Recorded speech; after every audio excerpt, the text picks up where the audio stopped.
Well, thank you, Mr. Chairman. Ms. Hall Rivera, a few years ago, I toured the footprint of the King Fire. You could literally tell the boundaries between the private and public lands just by looking at the condition of the forests on each side of the boundary line. The private lands had been completely salvaged 5 years later, completely replanted, and a young, green, growing young forest was thriving. Right next to it on the public lands, there'd been no salvage. The landscape was littered with fire-killed timber, much of it falling on 8 feet of brush that had grown up, making a perfect fire stack for a second-generation fire. And in fact, when the Caldor fire hit a portion of the public footprint last year, it completely exploded out of control, according to the firefighters that were battling it. Why is that? Well, thank you, Congressman, for that question. And you're absolutely right that in many areas we haven't been able to get to that post-fire work or get to the fuels treatments that we need to be doing. And you haven't been able to, but SPI, the private landowner, did. Why is that? well, sir, I'd say that in the past was primarily a result of capacity challenges that we have and funding challenges. SPI is one of the biggest land, in fact, is the biggest landholder in the United States next to the federal government. So why is it they can do simple tasks of replanting and restoring a forest that seem to be beyond the capacity of the federal government?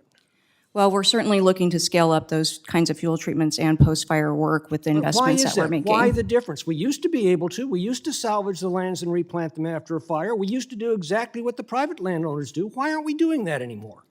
Well, sir, we do salvage sales in some places, but we do have different challenges than private landowners. Only on hazard trees? And it takes, you know perfectly well, it now takes 2 years under NEPA and the other environmental laws on a fast track to approve timber salvage, and by then the fire-killed trees have lost all their commercial value. That's why you can't auction them, and it's not because of some act of God, it's because of acts of government. It's because of specifically of these laws that we passed and refuse to modify. So tell me, why is it, again, that these forest owners can maintain their tracts in a healthy condition, and they make money, a lot of money doing that, and yet the federal government loses money managing the very same lands?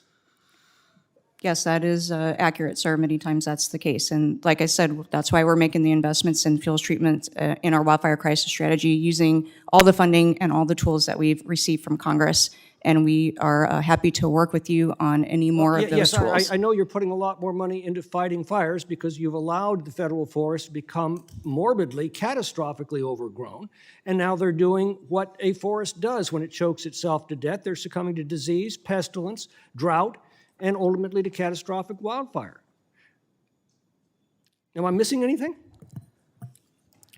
Well, like I said, sir, we are focused on taking the funding that we do have and the tools that we do have and using that to focus and accelerate fuels treatments wherever we can and cooperate with our partners in doing that. You're missing the point, I think. I'm trying to drive this home to you. Private landowners not only manage their lands properly, salvage their lands after a fire, and make a great deal of money doing it, while the federal government abandons its lands after a fire and loses money on any timber thinning project that it undertakes today. We used to make money doing that, didn't we? Yes, we did. Didn't we used to send foresters out into the forest, mark off excess timber, then auction it to lumber or to logging companies that would remove that excess timber and pay us for it? Yes, we still do that, sir. But it now costs us money. That's the difference. It now costs us money because the cost of these studies exceeds the value of the timber.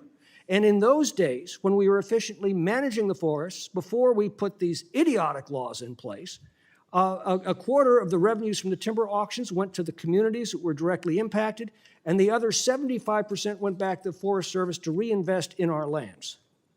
Wouldn't it be a good idea to go back to the policies that worked instead of continuing to defend the policies that don't? Yes, we absolutely agree with you that active management is a critical part of our work to do to reduce the wildfire crisis strategy. Well, my suggestion is maybe you ought to start doing it. I'll yield back.